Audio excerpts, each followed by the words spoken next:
Little top 5 baits, a little Thursday night. Get a little time, let everybody get gathered up in the house. Hopefully the Wi-Fi holds up. We've had a lot of storms in old East Texas today. It has been a rainy one. It rained extremely hard for a little while. We ran off the water a little bit early today, but that's good because we'd already caught a bunch of fish, so it wasn't that big a deal.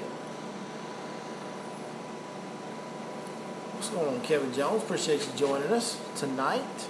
We got some folks gathered in here now. That's good, that's good, that's good. It's going to be a good weekend to fish, guys. It's going to be a good weekend to fish. Hey, man, fishing is, I mean, I always hesitate to say phenomenal, but it's pretty dang phenomenal right now. What's up, Jay Laugh? How you doing, bud? Seems like everybody's pretty much catching good fish on a daily basis. All the different guys, no matter what style they're fishing, all different techniques. There's a lot of different things going on.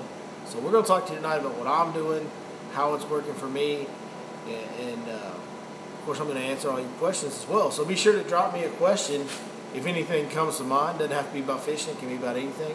But of course I'm happy to answer all the fishing questions that I can. See a few joining in here. Jay Henry, Random Skills, John Elliott, my brother. We appreciate you guys joining us, man. Anybody got any questions? Or I'll go ahead and tell you guys a little story from today. What's up, Brett Ring? Good to see you, bud. Today we fished like 30 something, I think it's 36 or 39 boats in a group trip today, big corporate group trip, and man, we just never, we actually compete in this deal. What it is, you take your best 5 fish and you measure total inches, and it has to be your customers. I can't catch them. The fish I catch don't count.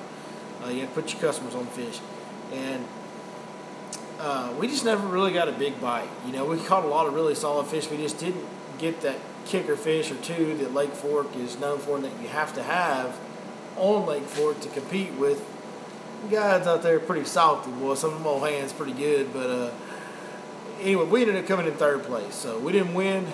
We were really just one big bite or 2 pretty big bites away from winning. We caught a lot of 4 to 5 pound type fish, but not anything bigger than that. So, well, I'll say I caught a few 4 to 5 pound fish, a lot of 3 to 4 pound fish. Just the way it is. Mojo's at the Rangers game. Nick Jones finally made it in time. Is the shad spawn in full swing? Yes. I've already seen some of the shad spawn on the grassy areas come and go. And actually some of that winded down already this week. The stuff on the south of the lake is getting going pretty good. I don't know if it's at its peak yet, but it's right there. If it ain't at it, it sure is close. So yes, the shad spawn is on like Donkey Kong in northeast Texas, boys. And that should travel to any lake you fish in this region up here. Is the hollow belly frog that I throw from Lake Fork Trophy Lures? No, I throw the hollow belly frog that I throw is a Spro popping frog. And you know what? Great segue. How about let's go with top 5. This was the best bait today. And it is my frog dog. My number 1. This ain't no side chick. This is my main lady right here. Old frog dog, old yellow belly. That frog right there caught the most and the biggest fish of anything today. It was a cloudy, windy day. Storms coming in. And old yellow belly had it going on. She was out there fetching them up like she loves to do. So, good times for yellow belly. Definitely in the top 5 baits for this weekend. No doubt about it. Worst case scenario, early in the morning, you ought to be able to catch you a few good ones on it. All right, now let's talk about a bait. I don't know if we talked about this one last week or not, but this bait's really becoming one of my favorites very, very fast. Impact Shad. The Impact Shad, designed by just a legend around Lake Fork, Mark Pack, awesome guy, lure inventor, tournament fisherman. He's won some of the biggest tournaments in the world. He's fishing the Bassmaster Classic. I mean, he's done it all in the fishing world, so to speak. Anyway, he came up and created this little thing called the Impact Shad. You can find these at impactlures.com. And I'll show you guys one. It's a fluke style bait, but it's a little different. So he's got this little joint in it right here. You can see that. So let's let the tail swing a little more. And if you notice how broad it is compared to how deep it is, it's a little bit flatter bait. What this bait does, when you twitch it and like twitch it and then feed it slack, twitch it and pause it, it glides. The bait glides down. Man, it gets, as far as numbers go, I'll tell you what, guys, we caught a few decent ones this morning early, and then that bite kind of faded. The area we're in got kind of crowded. We went to another area, caught a couple on swim baits, seen there were some fish chasing baits, picked that sucker up and filled out 2 limits like that. I mean, that bait gets a lot of bites right now. And I'm just rigging that on a 4-aught EWG hook. So I'm a big fan of that bait right there, if you can't tell. Can't see my face. How about now? Can you see my face? I just don't want to look like the goofy guy wearing my hat backwards. I promise the face ain't what you want to see. Just focus on the fishing lures. This ain't where it's at. Alright, so let's move on. This is one that we've talked about a lot. We're throwing 2 different sizes and 2 different colors. I'm throwing both colors in both sizes. And it just kind of matters about the watercolor on that given day and the wind and the clouds and all that. But my main squeeze on this one is the 4.5-inch hollow belly from Smash Tech. Phenomenal little bait. This bait's been the breadwinner lately, guys. Here in the last couple of weeks, this bait's been catching more and better fish than anything. But that's the light hitch color. That's the color I like to throw when I have decent clarity, when I have bright days. That's the one I like to throw. I'm rigging that 4.5-inch on a 5-aught owner flashy swimmer hook, and then the Big Mama, the true 6-inch, big old hollow belly right here. And this is, I don't know what he calls this, white shad or something like that probably, but the big 6-inch hollow belly. And that's the 2 colors I'm throwing. I'm throwing both these sizes and both these colors. I throw this color in the 4.5-inch as well, and I throw this color in the 6-inch as well. When I have a little dirtier water or a cloudier day like today, we go to that white. When I have bright days or cleaner water, I throw the light hitch. There you go. And if any of you guys saw the 12-pounder the kid caught with me, that's the bait it was caught on right there. The big one, we rigged that on an 8-aught owner beast hook. Alright, so that's 4. We got 1 more to go. And somebody actually already asked, we actually already talked about it a little bit, but the shad spawn. We're going to give you a little miniature version of the Guides Network right here. Clay points, windy points, windy main lake type points. Guys, it's real simple. All you do is you go around the windiest part of the lake, down, anywhere on the lake. It can happen literally anywhere on the lake. But you just look for windy banks, windy points, and you look for herons, not those white birds. You don't want those white cranes, those egrets. Those are no good. You need to find the blue herons. If you find 3 or 4 blue herons stacked up right next to each other, hey, they don't like being next to each other. It's not often you see them all grouped up. When you see them grouped up on a windy area this time of year, there's shad spawning right there, and there's bass pushing shad to those herons. That's why they're all there. When that goes on, this is the money bait. I mean, you can throw a top water bait and catch them. You can throw a swim bait. The swim baits aren't bad, actually. You can catch some big ones on the swim baits. You probably actually catch more fish on a spook type bait than you do anything else. But for big fish, and if you're gonna get a lot of bites, you might as well swing for the fence and try to catch the big ones in there. Crush 100, a little bit bigger square bill from 6-inch lures. Crush 100X in wild shad. Get you some of those. Look for herons and just chunk and wind that old square bill. You don't have to go slow with it. You can KVD it, man. Burn it up. And they'll just load up on it. I'm telling you guys, you can have the day of all days. If you hit the right shad spawn with this square bill, the right shad spawn stretch that has the right school of fish on it, you'll have a day that will probably be the best day of your life. It can happen on this deal right here. So get your Crush 100X, find those herons, find that wind, and chunk this thing, and you see what happens. And then when it happens, you can come back and comment on here and be like, "You my boy, Billy. You my boy." That deal right there can get it done in a big, big way, guys. All right, there's top 5 baits. Have I ever fished Lake Grapevine? Grapevine, I think I have. I think I fished it one time. I got invited to fish a tournament with somebody out there, and we didn't do very good. No pre-fishing. What kind of hook am I using with the paddle tail, size, weight, or not? Yeah, so the smaller one, the 4.5 inch, I'm using 5/0 owner flashy swimmer, and it does have a weight on it. And they only come in the 1 weight size, so don't worry about that. And the bigger one I'm throwing on the 8/0 owner beast hook, and it comes with a 3/8 ounce weight on it. Billy the Great, I appreciate that, buddy. Just starting to have the big females come up and run with the males shallow in Oklahoma. Good. Hey, it's time, baby. That's good. You guys are a little behind us. That's good. Is the Crush 100 silent or rattle? This has a rattle. Well, that's all hooks and everything. It does have a little bit of a rattle in there. It's not real loud and obnoxious. Yeah, Grapevine does have smallies. Somebody says Grapevine has smallies. It does. I didn't catch any when I was there. I have never caught a Texas smallmouth in my life. What month in the summer do I recommend coming out with you? I'm all booked up for May and June weekends. Well, got a little date book right here. Let's just see. May is completely booked, period. No, June I have a few weekend dates left the last 2 weekends. So my openings right now start June 11th. And I have the 17th open and the 24th open in June on the weekends. How did my experiment go last year with the 10/0 flashy swimmer and the convict? Catch any good ones?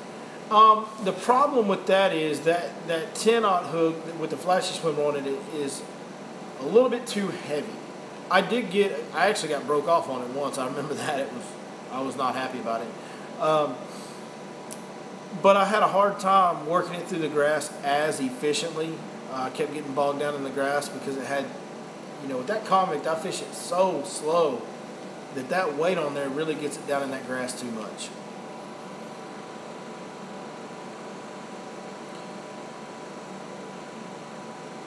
Is there any bass still spawning there? Most ponds where I am are just about done. So, is there any bass spawning on Lake Fork? Most of your ponds are done spawning or getting done.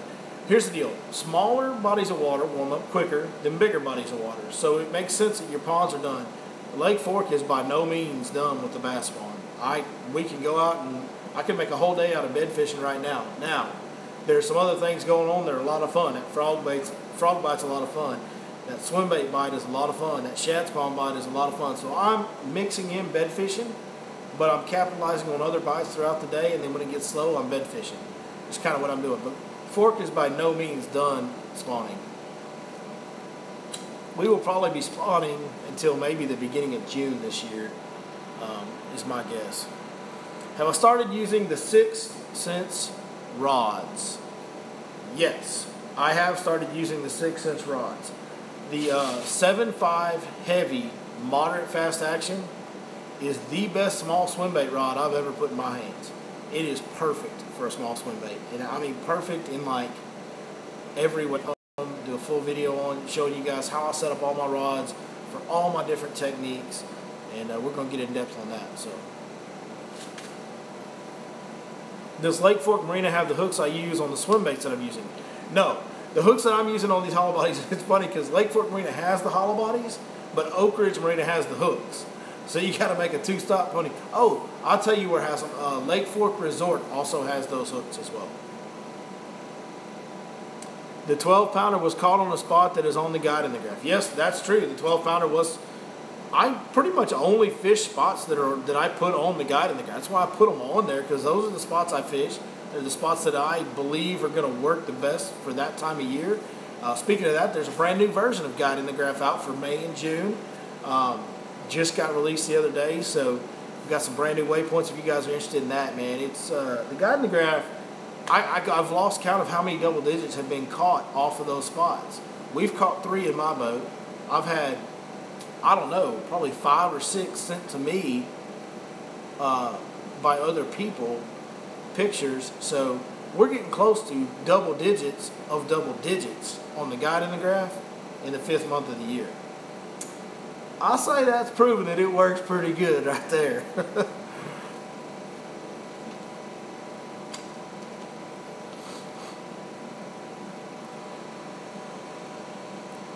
What time of day is better for the frog bite? Well, the frog bite kind of went on all day today because it was real cloudy. most of the time it's a morning thing. It can go all day though, even on the bright days. Sometimes it's weird. You just gotta experiment with it. When they quit biting it, you know, picks up. That's why usually I turn to that Swimbait. Have I used a football swing head? You mean like the biffle head? Yes, I have. And the biffle bug works best for it. Just put a biffle bug on a biffle head and go to work, buddy. Have the other guides calmed down about the guide and the graph yet? I don't know. I don't talk to them.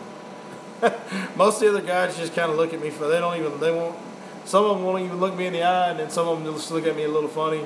But there's a lot of guys that are, you know, they're nice. You know, there's a lot of guys that are nice, but, you know, there's a lot of guys that they're not real fans of what I'm doing. But, hey, I try to do the right things for the right reasons, help you guys out, make a living doing what I'm doing to support my family, and whatever people think about that, I can live with it. You know what I mean? So, a good frog rod, Randy Crabtree. Good frog rod. Well, I'm about to get my full line of 6-inch rods in, so I will tell you what my preferred frog rod is next week. How about that? When I was using the rods that I've been using, limit fishing, I use a 7.4 heavy action limit rod. They give me the half piece. Oh man. Any tricks or go-to baits to get the big females to bite when they're roaming around the bed in coontail or other grass? Yeah, sure. Two things that I will do for that. One is that, whoa. We got hooks gathering up on bait.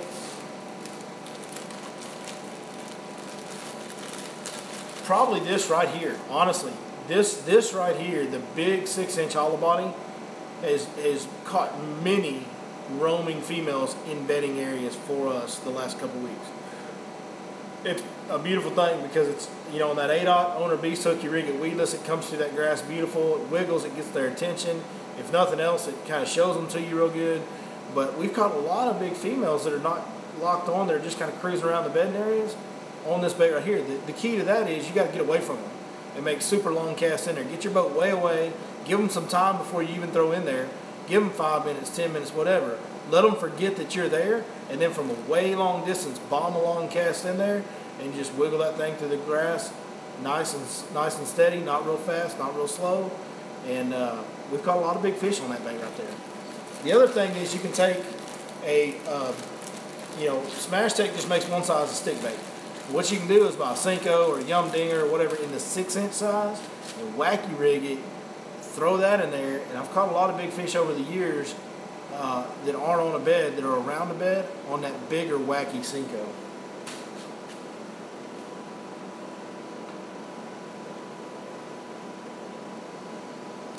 Have I ever fished Mill Creek in Canton? That's, if you watch the video with my kid, that's actually the lake he picked. I'd never been there before.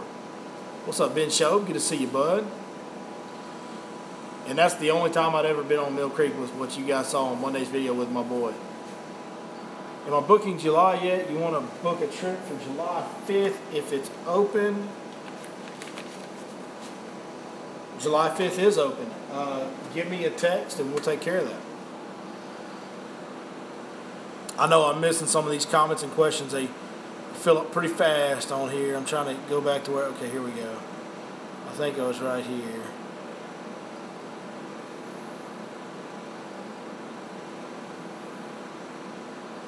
I think I've caught up.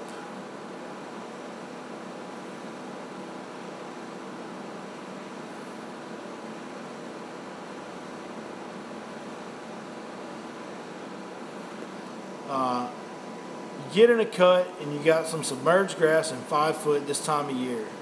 Are you throwing a trap or a chatterbait, and why? Well, once we kind of get to where there's some post spawn fish, I'm probably throwing a swim bait. I know, I just keep saying swim bait, swim bait, swim bait, swim. I really like swim baits in the post spawn, guys, a lot. Chatterbait, I lean on it a lot, and a chatterbait can work. I would throw a chatterbait over a trap. I just feel like those fish in the post spawn, man, they're exhausted, right? And they're looking for the easiest, biggest meal they can get. A chatterbait represents a pretty good sized meal. Looks like a good sized brim or good sized shad. And a trap is a smaller profile bait. I'm not saying you can't find a trap bite, but I would lean more towards the chatterbait. I like to throw bigger baits. I think those fish are looking for big meals when they get off those beds. And the ones that are guarding fry are protecting them from brim that are bigger than a trap. So that's kind of my theory on that.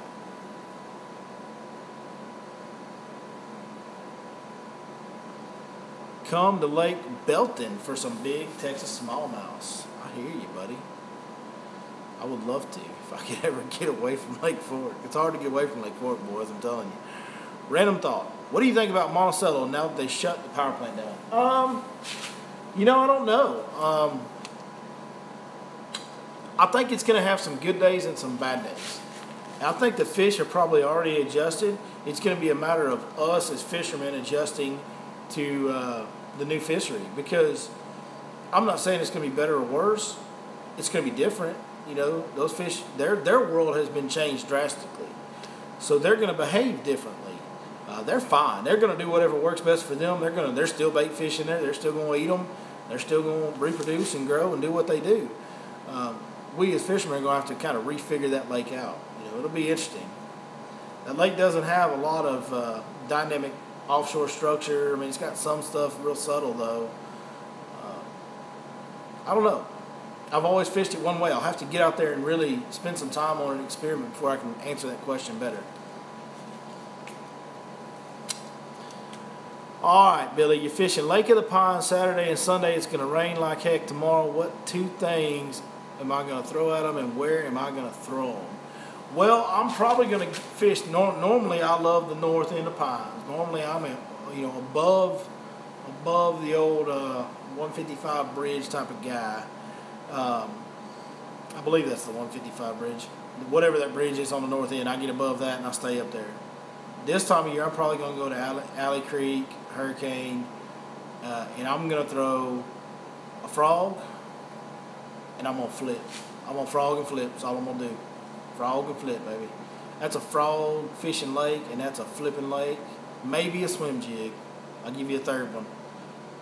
That would be my three tools there. But, you know, no practice. No, I don't have any info on it. That's just me, you know, guessing. Haven't been on the water in a while. Missed a bit. How far into the post spawn would you say our area is in? There's some post spawn fish. There's a lot of spawning fish, a lot. And there's, you know, just a little smidgen of pre-spawn. That last wave of spawners still hadn't come in yet. When I say last wave, that last wave is not a big wave. It's a small wave, so it's just a few pre-spawn.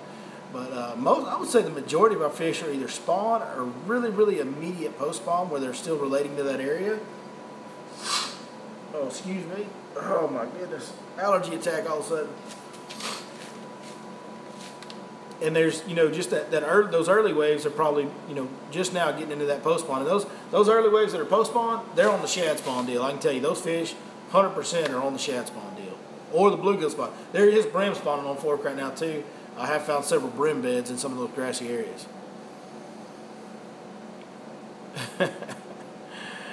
All right, have a small local lake that's dirty water and tons of trees, bushes, and thin reeds. Okay. Are you wanting me to answer how I would attack it, I guess? Small lake, dirty water, trees, bushes, and reeds. Right now, I'd focus on those reed heads. Those reed heads signify hard bottom, and even in that dirty water, those fish want to spawn on a hard bottom, and they're probably going to be extremely shallow in dirty water. So I would probably do a lot of flipping in those reed heads, maybe run a frog or lead the swim bait down the edge of those reed heads, but I would get up in those reed heads and get shallow.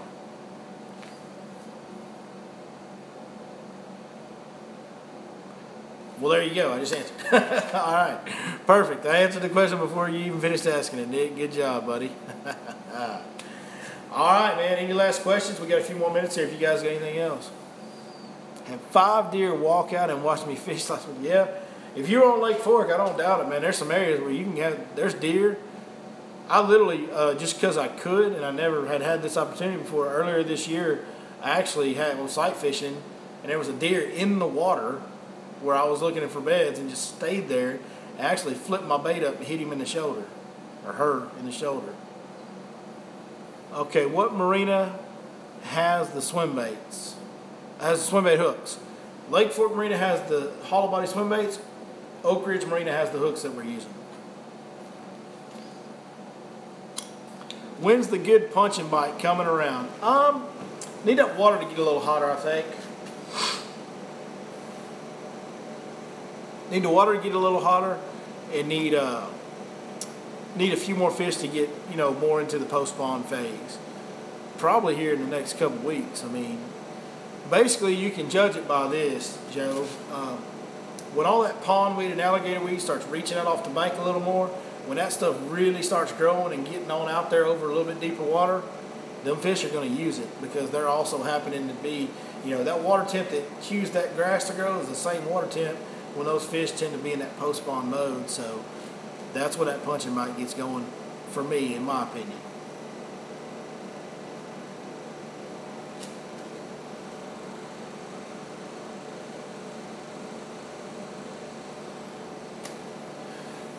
Alrighty, folks. Hey, I guess we're going to kind of start winding it down. If you got any less questions, pop them in there and I'll try to answer them. But, man, good time to be on the water, man. I hope you guys are getting out there taking advantage of it.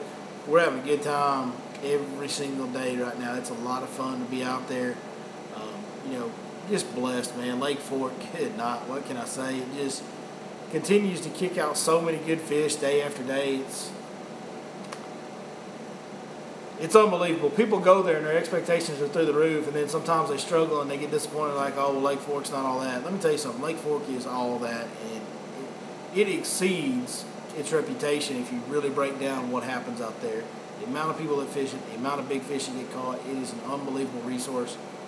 I encourage every one of you to get out and enjoy it, because it's fishing really good right now, and it's getting, water's starting to clear up enough to where it's kind of getting to that point where it's kind of easy to go catch them just about anywhere you want to, any way you want to. So get out there and get after it. Is Cheney still blocked off? No, Cheney is not blocked off. They removed that boom a while back. Oh, seminar. Yeah, we got a seminar tomorrow night, Lake Fork Marina, 6 p.m. Going to have a good guest speaker. He's one of my favorites. So you guys be sure and come by if you're around at 6 p.m. Lake Fork Marina will be doing a free seminar. All right, guys. Hey, appreciate y'all watching as always. Oh, there we go. Appreciate you guys watching as always, man. It means, like I said, I always say, it means the world to me that you guys hang out with me on Thursday nights and talk fishing, and it's awesome, man. I can't believe that I get to do what I do every day. I'm just really grateful. So thank you guys very much for making that possible. Many of you that come on here are guide customers, and the others are loyal followers and contribute to the videos getting out there and help them grow. And I can't say thank you guys enough. You guys are unbelievable. I'm going to keep giving back as much as I can, helping you as much as I can with the little bit that I do know, and we'll just keep clicking along. 30 plus fish in the boat today. It's on like Donkey Kong. Good job, JD Sports Room. Good job, buddy. All right, boys. We'll see y'all next time. Appreciate you watching as always, and we will. God, I'm so rambly at the end of these videos. I just ramble. But hey, we'll see you next time right here with your Lake Fork Guide.